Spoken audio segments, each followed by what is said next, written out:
You are looking at Julian's pronunciation guide, where we look at how to pronounce better some of the most mispronounced words in the world, like this other curious word. But how do you say what you're looking for today?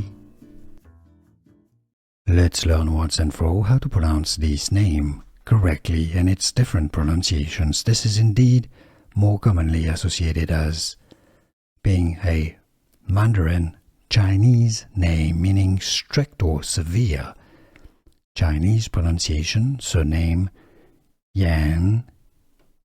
Yan. English pronunciation, also Yan, or it can also sometimes be pronounced as Yan. How do you pronounce it yourself, and where are you from? Let us know in the comments. Here are more videos on how to pronounce more confusing words and names too many mispronounced. Like this video if you found it useful. I appreciate your support. I'll see you soon, and thanks for watching.